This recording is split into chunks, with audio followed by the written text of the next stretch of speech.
இல்லை, எனக்கு புரியலை. அது என்ன பண்ணீங்க? துணிவே சக்தி வந்த உடனே துணிவே சக்தி உங்கள் பொண்ணை பார்த்து. ஆமாம் ஆமாம் ஆமாம், உங்கள் பொண்ணுக்கு ரொம்ப துணிவு தான். மைக்கை மறைச்சிட்டு ஆபாசமாக பேசுவதும், ஒரு லிவிங் ஏரியா, அதாவது அந்த ஆக்டிவிட்டி ஏரியாவில் கூப்பிட்டு போயிட்டு ஒரு பையனுக்கு முத்தத்தை கொடுக்குறதும், அந்த பையன் வேலைக்கு போகும்போது எதனா காம்பன்சேஷன் பண்ணிட்டு போங்கன்னு சொல்கிறதும், ஸ்மோக்கிங் ரூமில் மயக்க கழட்டி வச்சுட்டு கில்மா பண்ணிட்டு வர்றதும், சூப்பர் ரிலாக்ஸ் பாத்ரூமில் போயிட்டு கில்மா பண்ணி நாயை குலைக்க வச்சதும், ஐ எம் ஹார்னின்னு கையில் எழுதி காட்டினது, கவர் போட்டு சாப்பிட்ணும் போடாமல் சாப்பிட்ணுன்னு ஓப்பனாகவே பேசுனது, எல்லாத்துக்கும் உங்கள் பொண்ணுக்கு வந்து துணிவு ஜாஸ்தி தான். இப்போ தான் தெரியுது இது எங்கே இருந்து வந்திருக்கு அப்படின்னு. ஒரு பெத்த தாயா ஒரு அம்மா என்ன செய்யணும், நீங்கள் என்ன பண்ணிகிட்டு இருக்கீங்க அந்த வீட்டுக்குள்ளே? ஆனால் இப்படி ஒரு ஆர்த்தடாக்ஸ் ஃபேமிலியை நான் பார்த்ததாடா. அதாவது பேருக்கு தான் வந்து நாங்கள் வந்து எலைட்டு, நாங்கள் வந்து ஆர்த்தடாக்ஸ் குடும்பம், ரொம்ப பாரம்பரியமான குடும்பம். நீங்கள்லாம் மனுஷங்களே கிடையாது. ஏன் சொல்கிறேன் அப்படின்னா, ஒன்றுமே இல்லாத ஒருத்தங்க, கையில் சுத்தமாக பணமே கிடையாது, ரொம்ப ஏழ்மை வறுமை நிலையில் இருக்கக்கூடிய ஒரு குடும்பத்தை நீங்கள் எடுத்து பாருங்களேன். அந்த தந்தையும் சரி அந்த தாயும் சரி, தாம் பொண்ணு தப்பு பண்ணிடக்கூடாதுன்னுவாங்க. தாம் பொண்ணு எதனா ஒரு தப்பு பண்ணால் அதை கண்டித்து திருத்துவாங்க.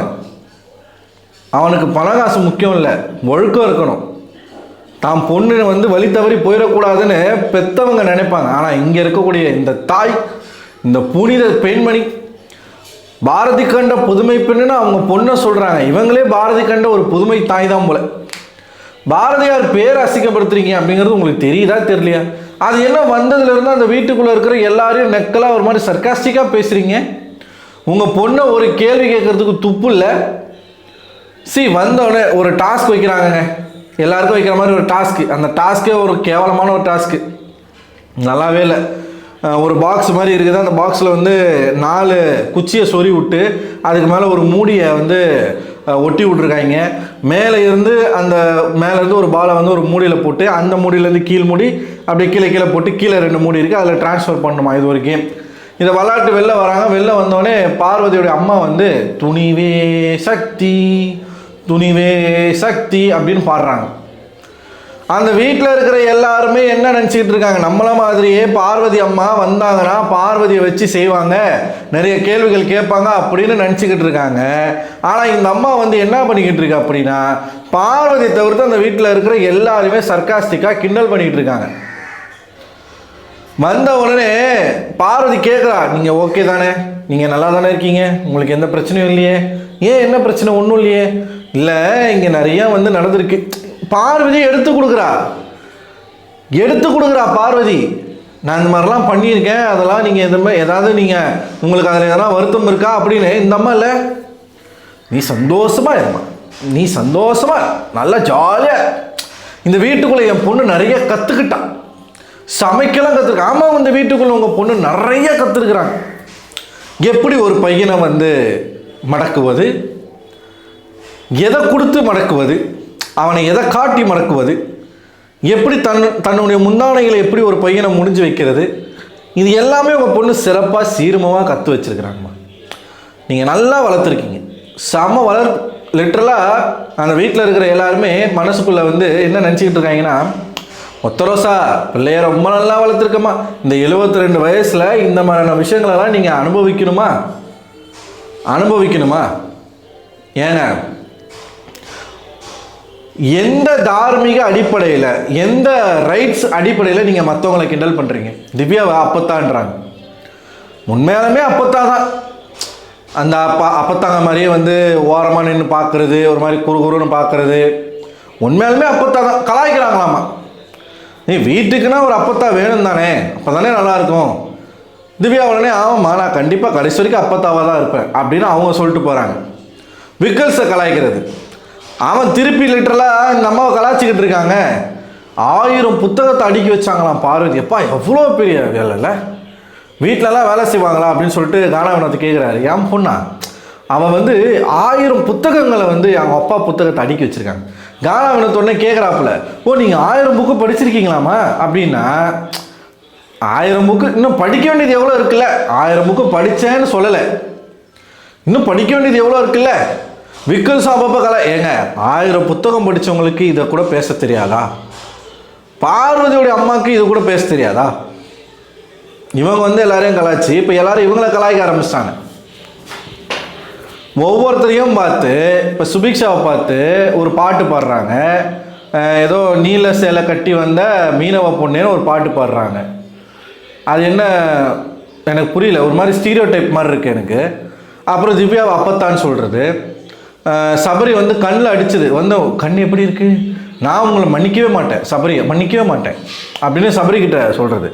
கமருதன் கிட்ட சொல்கிறாங்க, வாழ்க்கையிலும் ஹீரோவாக நடந்துக்கணும், யாரையுமே கைவிட்டுறக்கூடாது. நாங்கள்லாம் வந்து வடிவேல் வாத்தியார், ஏதோ நாடகத்தில் என்னமோ 8 விஷயங்கள் இருக்கா, அதை கற்றுக்கணும். இந்த வீடு நிறைய விஷயங்கள் எனக்கு கற்றுக் கொடுத்துருக்குன்னு அவன் சொல்கிறான்.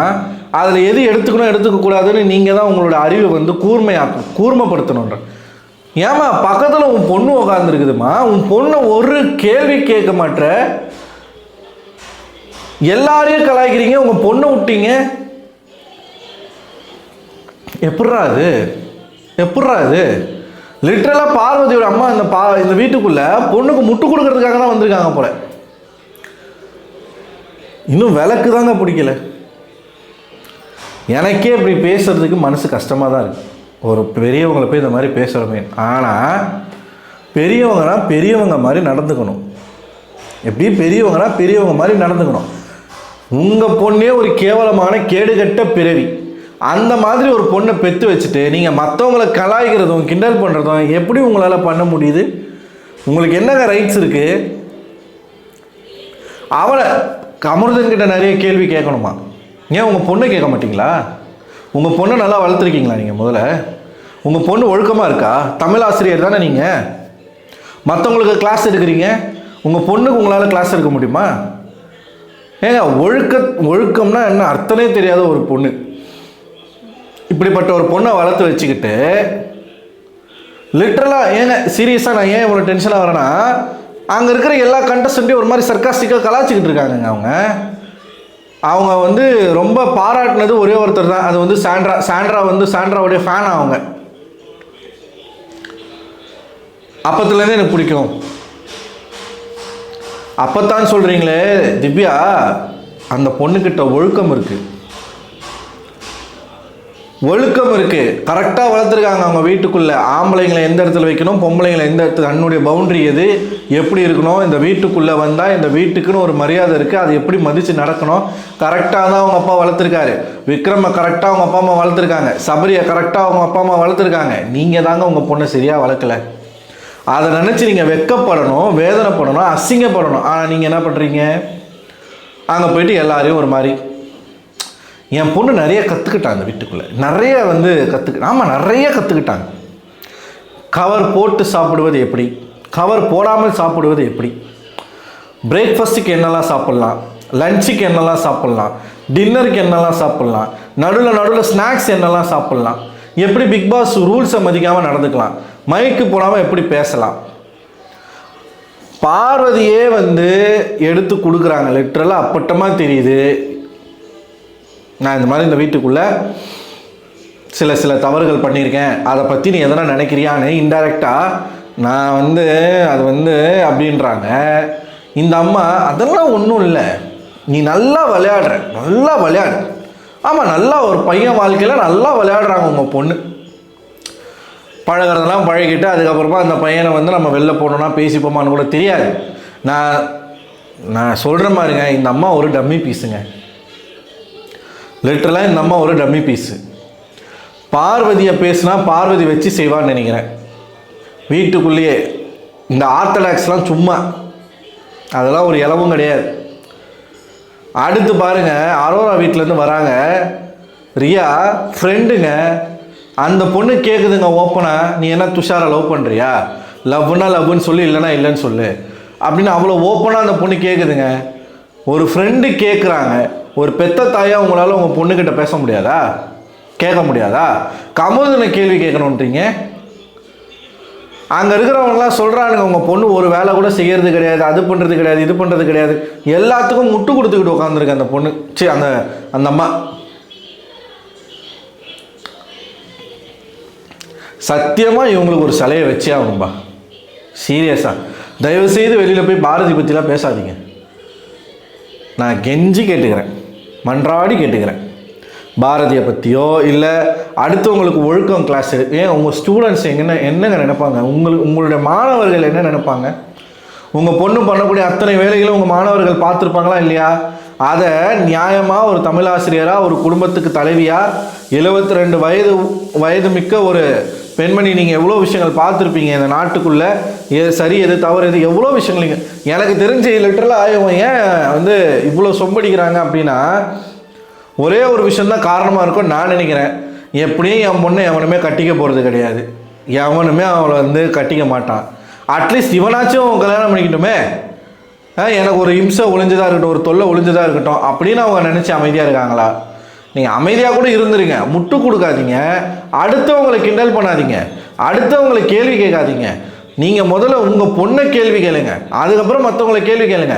அவ்வளோ குப்பைகள் இருக்குது உங்கள் பொண்ணுக்கிட்ட. அந்த குப்பையை முதல்ல ஒரு தாயா, ஒரு பொறுப்புள்ள ஒரு தாயா, ஒரு தமிழ் பெண்ணா அதை முதல்ல சுத்தம் செய்யுங்க. ஒரு தமிழ் வாத்தியாரா அதை முதல்ல சுத்தம் செய்யுங்க. அதுக்கப்புறம் அடுத்தவங்களோட முதுக போய் சொறீங்க.